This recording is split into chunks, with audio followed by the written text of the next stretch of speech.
From the 1940s through the 1970s, journalists' coverage of political affairs lacked depth, as only a few select journalists used new tactics to dive into political conflicts. The conflict in Vietnam resulted in strain and distrust between the public and their president. During Richard M. Nixon's presidency, a suspicious break-in occurred at the Watergate complex. Washington Post investigative journalists Carl Bernstein and Bob Woodward utilized a secret government source to try to find a compromise, and later tied members of the Nixon administration to the break-in. Desperate to hide incriminating evidence, President Nixon went to great lengths to obstruct the investigation, but as a result of persistent reporting, the conflict intensified. Nixon's support declined and he was forced to resign. Journalists entered a new era driven by a newfound ethical responsibility and a willingness to cover conflict in political affairs. In the early 1900s, an important journalism tactic began to form and evolve. This tactic is called muckraking, and it was used to provide viable information on political corruption that was happening in the government to report. Although this tactic was used very often, it was viewed in a negative light, and being called a muckraker was often used as an insult. Ida Tarbell utilized muckraking and uncovered what was really going on in the oil industry with John D. Rockefeller, which was a notorious scandal at the time. Tarbell's thoroughness and use of muckraking led to the U.S. Supreme Court's decision to break up the Standard Oil monopoly. This development was used during the conflict with the Vietnam War when journalists pushed for coverage in 1955. Journalists exposed hidden aspects of the war to the American public, which led to the disillusionment of the public, pushing them to disagree with the war efforts. The Vietnam War was a controversial war that was deeply unfavored by the public. This war implemented the draft that forced average American men to become soldiers. Many Americans believed that America had no place interfering in the war, which led to the anti-war movements, claiming that the war and the civilian casualties were immoral. In an attempt to change the view the public had of the Vietnam conflict, journalists were allowed in Vietnam with no restraints, and were therefore allowed to record information to present to the public without any censorship. As journalist Pina Arnett said, "We could write anything we wanted to." Journalists in Vietnam were dedicated to their cause, as over 60 were killed in action during the war. The journalists had a casual and intimate relationship with the soldiers, since many journalists and soldiers bunked in the same camps. This led to very raw and truthful but opinionated and one-sided reports, as many soldiers didn't want to be in Vietnam, and some didn't even know what they were fighting for.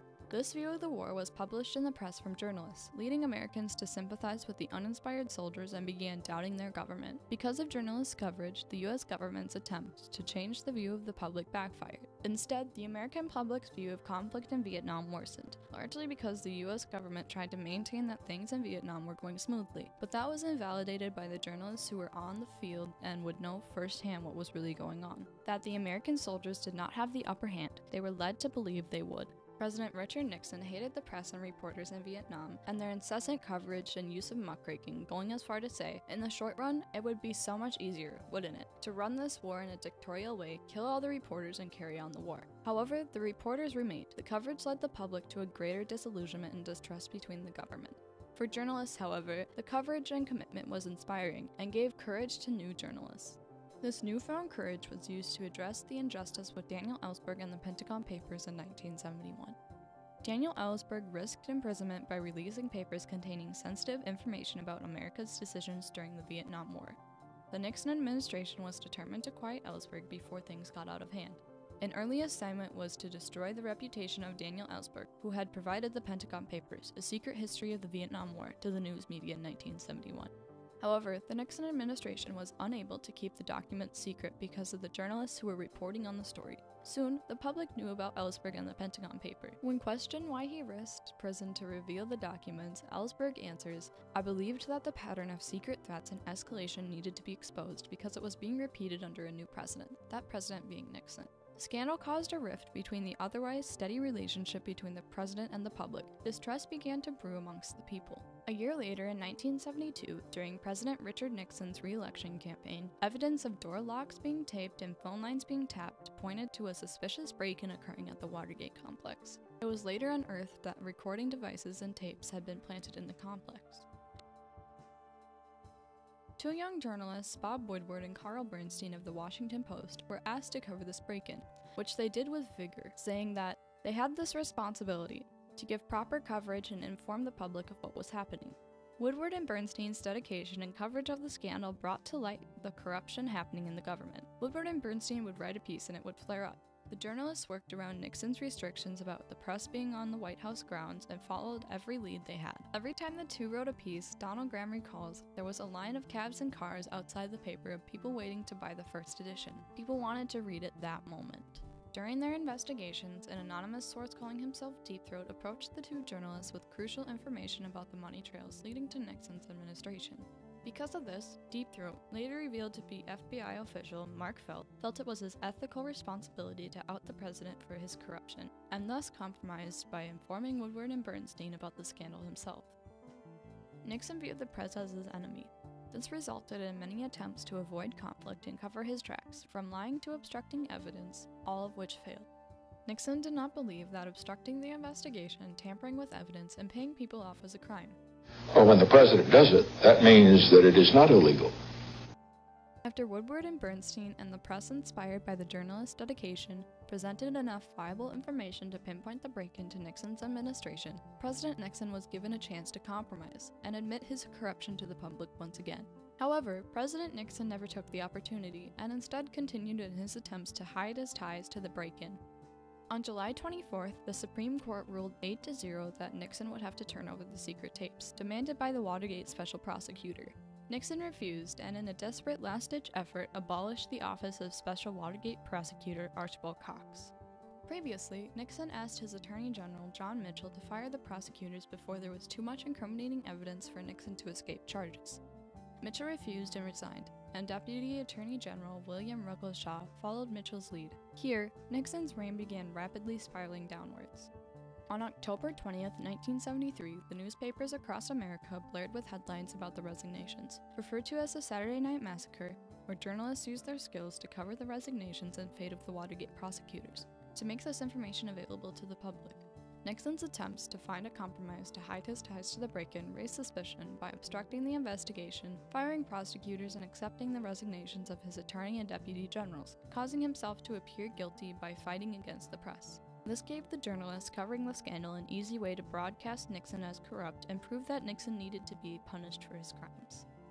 Because of this, Nixon's public support fell dramatically. By August, Nixon's impending impeachment in the House was a certainty, and a group of Republicans led by Senator Barry Goldwater banded together to declare his presidency over. "Too many lies, too many crimes," Goldwater said. On August 9, 1974, President Richard M. Nixon resigned. When the Nixon administration was brought to court, Nixon was given an ultimatum. Either he resigned from his post as president, or he would be impeached. Nixon chose resignation as his final compromise as President of the United States. The Watergate affair was a wake-up call to the American people, that the rule of law does not stop at the White House door. Watergate was a crucial element of journalism's progression. As Tom Brokaw says, "I don't think there's been an event in my life that has had such an impact on journalism." Because of the corruption addressed during the scandal's coverage, Woodward and Bernstein had to use, perfect, and expand upon techniques such as muckraking in order to provide the public with valid and timely information of what was happening. The two journalists followed every lead they had, showcasing their drive and dedication. Woodward had a list of people he phoned for information about the scandal that was 2 pages long, and David Martin says, "The moral of these 2 pages is, talk to everyone, you push on every door." Investigative journalism now encompasses muckraking and is utilized in day-to-day coverage, as it is a vital part of creating credible coverage. Previously, muckraking had been seen as an annoyance, but in today's society, they are a necessary part of journalism. Along with muckraking, new tactics have formed and evolved. Watchdog journalism is the use of invasive journalism to keep watch on what is going on in institutions. This started to become more and more apparent after the scandal was over. Woodward and Bernstein are still looked up to as journalists today, and many journalists are inspired by their commitment to gather information and report on it. Watergate and their coverage of it is used to measure how serious many political affairs are. The two journalists are often invited to interviews and talk shows to speak about their investigation. The Watergate affair has constituted a new check on presidential power. Before the scandal, journalists were willing to address corruption outside of the government, but were hesitant in addressing the government and president itself. After Watergate, however, that changed. In today's society, journalists view this check on presidential power as their ethical duty to inform the public of government's rights and wrongs, in order to keep the government and presidency in check and accountable for their actions, or lack thereof. Overall, scandals such as Watergate have changed journalism. They have filled journalists with an ethical responsibility to step up, gather information, and inform the public about what is really happening behind the scenes in the government.